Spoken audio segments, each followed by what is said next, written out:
My first impressions of the Puma Deviate Nitro 2 was that it was my favorite running shoe that Puma had ever made.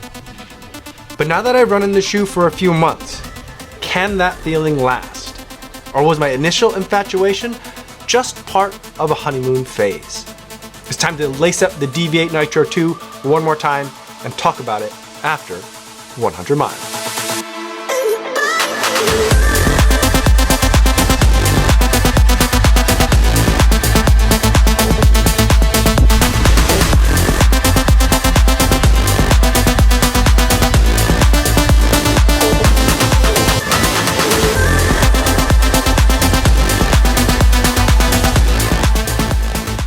Yo, what's going on everybody? My name is Kofuzi and I'm a non-elite runner who reviews shoes here on YouTube. And today I want to talk to you guys about the Puma Deviate Nitro 2 after 100 miles. Now, before I give you my thoughts on this shoe and how it's held up over time, I do want to go over some disclosures. This is a pair of shoes that Puma sent to me for the purpose of a review, so I did not have to pay for them. However, they're not paying me to make this video or to use the shoe, and they're not going to get a chance to preview any of my footage or my thoughts before you guys get a chance to see this video on YouTube. So with that disclosure out of the way, let's talk about the Puma Deviate Nitro 2 after 100 miles. Now, I've already made an initial review video about this shoe where I talk about some of the specs, and I'll link to that video in the description down below. But what I want to do for this long-term review video is talk about how I've been using the shoe over the past 100 miles and how the shoe's been holding up. First, in terms of how I've been using the shoe, I've been using it as a versatile daily trainer that I've taken out mostly for easy runs, but that I can also use anytime I want to pick up the pace as well. It's got two kinds of foams in it from Puma. It's got their Nitro foam, which is a nitrogen infused foam. And then they have Nitro Elite foam, which is their racing foam that they use in their race shoes, which is made out of a different, more premium material that is better suited for faster running. And sandwiched in between those two layers of foam is a carbon composite plate that you could see in this little cutout in the bottom of the shoe right here. And the combination of those three things gives us a really nice, comfortable ride in the back when you might be landing a little bit heavier and need a little bit more impact protection. And it gives you a nice springing sensation up at the forefoot when you're pushing off and trying to get moving into that next stride, especially when you're trying to pick up the pace. And then that carbon composite plate, which is different than a carbon fiber plate, as I understand it, is tuned in such a way where it's definitely there and you feel it. The setup is just like a little bit more relaxed than you might find in a pure racing option. So that way, when you are taking this shoe out for easy runs, you just feel like it's a really nice cushioned shoe that's springy and not going to feel too mushy because of that softness. Instead, your foot hits the ground, the foams absorb the impact of your foot, and then that carbon helps lift that foot right back out of that foam, so that way it's a nice and energetic experience even at some of those easier paces. But at the same time, whenever you're trying to pick up the pace, that Nitro Elite foam plus that carbon composite plate makes for a really nice pairing and gives you a race-like sensation when you're in this otherwise daily training shoe. So you could take this shoe for your easy runs, you can take this for your daily training runs, and you can even take it for your speed work too. The shoe can pretty much do it all, and for a lot of you out there, this will make a fantastic racing option as well. So now that I've talked about how I've been using the shoe, let's talk about how it's been holding up.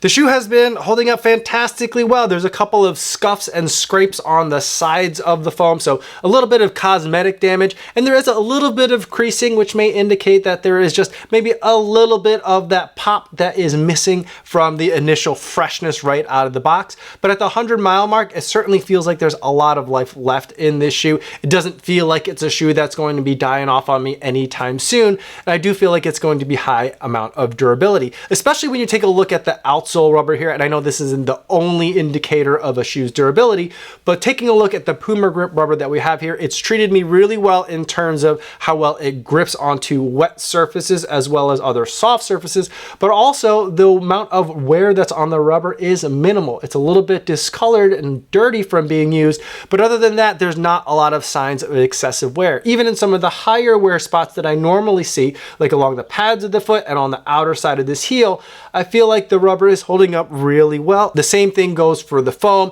It's a little bit less visible in terms of whether it's holding up well or not, but in terms of what I'm feeling underfoot, even at the 100-mile mark when I'm getting into the shoe, it still feels very comfortable to take for my easy runs, or when I'm taking it for some strides or some other pace changes, maybe I'm running a fartlek, I feel like the shoe is very capable and eager to get up to some of those faster paces as well. And this upper material that they're using on the shoe is a touch on the warm side, but the benefit of that, it is a very durable material. It's holding up really well. Everything looks like it's still pretty new. The only kind of like one thing is that this tongue that is not exactly gusseted, there's two kind of like elastic straps that are holding the tongue in place.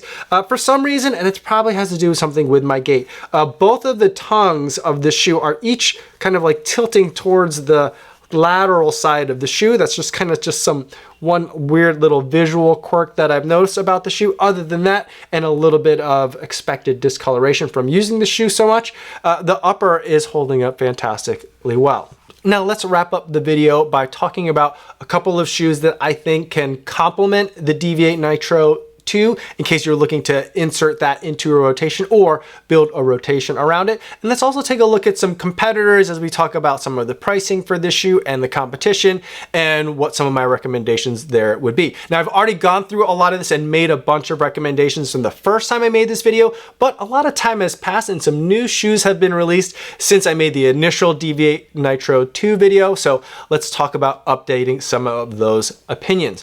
First, let's talk about shoes that I think can complement the Deviate Nitro 2. Earlier in my initial review video, I said that the Metaspeed Sky would be a really great shoe to pair with the Nitro 2 as the daily trainer and the racing shoe, or also the Mizuno Wave Rebellion Pro. But I think if I could swap one of those out, I would take out the Wave Rebellion Pro and instead insert the On Cloudboom Echo 3. Now this is a shoe that has just recently come out and I've had a lot of fun running in this shoe. It is very expensive and it is not the most durable of racing shoes. Not that durability is the primary thing that we're looking at racing shoes for anyway, but that being said, I do feel like there's a lot of stuff happening in the mechanics of this shoe, especially in this forefoot area where the super foam here and the carbon fiber plate are interacting. That reminds me a lot of the Deviate Nitro 2. So I feel like this could be a really good daily trainer and workout shoe. And then this you save only for your races. I feel like that could be a really nice 1-2 punch. And that's a shoe that I would probably switch out for the Wave Rebellion Pro in terms of recommended shoes that I could pair with the Deviate Nitro 2. Now let's talk about some of the competition. So other comparable shoes that I mentioned earlier against the Deviate Nitro 2 were the Brooks Hyperion Max and the Adidas Adizero SL. Now I think that as much as I love the Adizero SL, I think that there is another newer, better kind of competitor shoe that I think we should also take a look at. And I think that's the recently released Hoka Mach X. Now this is a shoe that uses Puma foam and an EVA foam, so it's like a dual foam kind of system, with one of those foams being a premier racing level foam. And they also use a plate, although with the Hoka model, they're using a P-Bax plate instead of a carbon fiber plate. But I think what both of these shoes are trying to do is a similar thing. They're trying to be lightweight daily trainers that also have enough kind of horsepower in them so that you could take them for your speedier workouts. And I feel like the Mach X does a good job, but I feel like the Deviate Nitro 2 does just such a much better job that I do think that they're worth considering at the same time, although my preferences definitely lean towards the Puma Deviate Nitro 2. And that's especially when you start considering the price, at least now, as of August 2023. Now, initially when this shoe was released, it came out at a retail price of $160. And the more I think about it and the more time I spend with this shoe, I feel like that price is exactly right. If anything, you're getting a really good value for that $160. Yes, $160 is a lot of money to pay for a running shoe, but yes, you are also getting a lot of really fun running shoe in the Deviate Nitro 2. But now, the Deviate Nitro 2 is available, at least in some of the colors, at a discounted price of about 112 bucks. So at $112, you're now getting the same shoe, but at a much cheaper price. And compare that to the 170 of the Hyperion Max and the 180 of the Hoka Mach X, two shoes that I like, but not as much as the Puma Deviate Nitro 2. And you've got a really great bargain for, I think, what is going to be one of my favorite shoes of 2023. 2023. So those are my thoughts on the Puma Deviate Nitro 2 after 100 miles. If you haven't tried it yet somehow, make sure you go pick it up because this is a must-have shoe for this year. If you have any other questions about it, feel free to put it in the comments down below, or better yet, stop by the live stream that I do Monday through Friday over on the Kofuzi Run Club channel right here on YouTube. I'd love to talk to you guys in the chat. That's all I have for today, everybody. Thanks so much for making it all the way to the end of this video. Hopefully you guys are staying safe out there on your runs, and I will see you in the next one. Yo, what's going on?